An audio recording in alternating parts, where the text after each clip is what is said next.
সকলকে জানাই মহা সপ্তমীর অনেক অনেক প্রীতি এবং শুভেচ্ছা। তো আজকে আমি আর মা মিলে চলে গেছিলাম কোথায় বলো তো, সাউথ কলকাতা সেই সাইডটা যেদিকটা এর আগে আমাদের দেখা হয়নি। আমরা গেছিলাম মোটামুটি ওই ত্রিধারার দিকটা। তো প্রথমেই গিয়ে দেখলাম ত্রিধারা হাঁটতে বেশ খানিকটা জ্যাম রয়েছে। তার আগে দেশপ্রিয় পার্কটাও দেখে নিয়েছিলাম। তো ত্রিধারার ওখানে গিয়ে দেখলাম সে তো বিশাল লাইন, মানে ধরো 30 থেকে 40 মিনিট আমাদের লাইনে দাঁড়াতে হয়েছে। তাও কি না দুপুরবেলা ওই 3টে-4টে নাগাদ, তখনই এই অবস্থা। তাহলে ভাবো রাত্রিবেলা কি পরিস্থিতি হয়েছে। তো তারপর অপেক্ষা করতে করতে ভাবলাম নিশ্চয়ই স্পেশাল কিছু আছে। গিয়ে তারপর দেখলাম যে এই ঘড়ি বাবাদের ডান্সের জন্য মোটামুটি এত হিট হয়েছে, এত ভিড় হয়েছে। যদিও আমি যখন গেছিলাম তখন তারা নাচ করছিল না, গলায় কয়েকটা নকল ওই কঙ্কালের মাথা নিয়ে দাঁড়িয়েছিল, রেস্ট নিচ্ছিল। আমার তো খুব একটা কিছু ইন্টারেস্টিং লাগেনি। এতক্ষণ লাইনে দাঁড়িয়ে থাকার মতন কিছু আমার মনে হয়নি। ফালতুই আর কি গেলাম। ইভেন ঘড়ি বাবারা আদৌ আসল কিনা আমি জানি না, আমার তো মনে হয় ওরা নকলই, ওদেরকে জাস্ট সাজানো হয়েছে ঘড়ি বাবা। তো তারপর ওখানে মা কালীর যে মূর্তিটা বানানো হয়েছে সেটাও সুন্দর, অল ওভার ভালো ছিল, বাট এতটাও ভিড় হওয়ার মতো আমার মনে হয়নি, মানে ওভার রেটেড মনে হয়েছে। পুরো জিনিসটা শিব ঠাকুরের ওপর কিছু একটা সামথিং থিম করতে চেয়েছে, যেটা বেশ এমনিতে ইন্টারেস্টিং ছিল, বাট বড্ড বেশি ভিড় ছিল।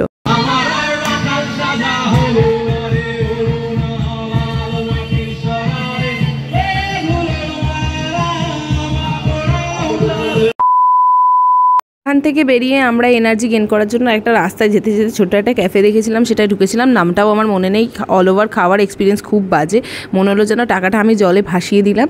পাস্তাটা যদিও বা ভালো ছিল, বাকি জিনিস দুটো খুবই অ্যাভারেজ ছিল, খুবই বাজের দিকেই ছিল বলা চলতে পারে।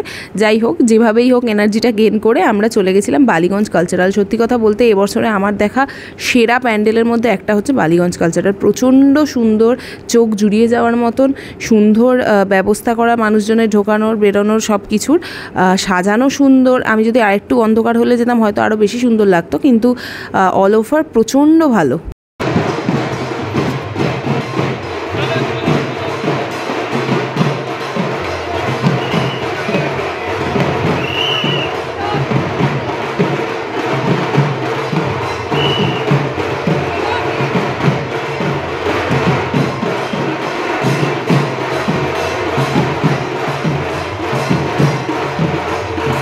ঢাকের আওয়াজগুলো শুনেই কেমন একটা মুগ্ধ লাগে, মানে মনে হয় যেন কতটা ভালো, কতটা সুন্দর আমাদের এই দুর্গাপুজোটা। তারপর ওখান থেকে একজালিয়া চলে গেছিলাম। একজালিয়া গিয়ে দেখলাম যথারীতি ওদের মন্দিরটা প্রচণ্ড সুন্দর সাজিয়েছে, যেমন প্রত্যেকবার করে আর কি। আর ওদের লাইটিংও তো প্রচণ্ড সুন্দর হয়। ভেতরে খুব বেশি ঢুকিনি, কারণ বাইরে দিয়েই দেখা যাচ্ছিল মোটামুটি করে। তারপর চৌরাস্তায় নেমে চলে গেছিলাম। বাজারের পেছনে একটা পুজো রয়েছে বেহালা চৌরাস্তায়, সেটায় প্রত্যেকবার না ওদের প্রতিমাটা দুর্ধর্ষ হয়, মানে দেখার মতো হয়, মানে এত সুন্দর মুখটা হয় কি বলবো তোমাদেরকে। সেখান থেকে চলে গেছিলাম সৌরভ গাঙ্গুলির ঠাকুরটা দেখতে। অন্যবারের থেকে কিন্তু এবার সৌরভ গাঙ্গুলির ঠাকুরটা বেশ অন্যরকম করেছে এবং আমার কিন্তু ভালোই লেগেছে। মূর্তির দিকে তাকালে মন ভরে গেলে সেটা যেন বেশি ভাল লাগে, কারণ থিমের পুজো তো আজকাল প্রায় সবাই করে। তো মূর্তিটাকে যারা গুরুত্ব দেয় সেটা আমার মনে হয় আরও বেশি সুন্দর জিনিস। তো যথারীতি সৌরভ গাঙ্গুলি ঠাকুরের এবছর মূর্তিটা কিন্তু বেশ সুন্দর ছিল। এই ছিল আমাদের সেদিনের পুরো ঘোরার পরিক্রমা। তো এখন বাজে 8:30। আমরা বেরিয়েছি 2টোর সময়। প্রচণ্ড ভিড়, প্রচণ্ড জ্যাম ক্রস করে আজকে ফিরেছি। তবে সত্যি বলতে বাসে আজকে বেশি কষ্ট করতে হয়নি, কারণ বাসটা খালি ছিল।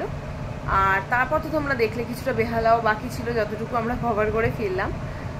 ভালোই কাটলো আজকে, বেশ অনেকগুলো ঠাকুর দেখা হয়েছে। মোটামুটি দূরের ঠাকুর দেখার সময় আমার শেষ হয়ে এসছে, কারণ আমি অষ্টমী অবধি যা দূরের ঠাকুর দেখবো। নবমী দশমী আমার একটু হালকাই প্ল্যান আছে, সেরকম একটা বেশি কিছু নেই। কাছে পিঠেরগুলো সব তো শেয়ার করবই। মনে হচ্ছে যেন পুজো শেষ হয়ে আসছে যতদিন এগোচ্ছে। তো যাই হোক, দেখা হচ্ছে নেক্সট ব্লগে। ততদিন ভালো থেকো, সাবধানে থেকো। পুজো তোমাদের কেমন কাটছে আমাকে অবশ্যই জানিও। টাটা।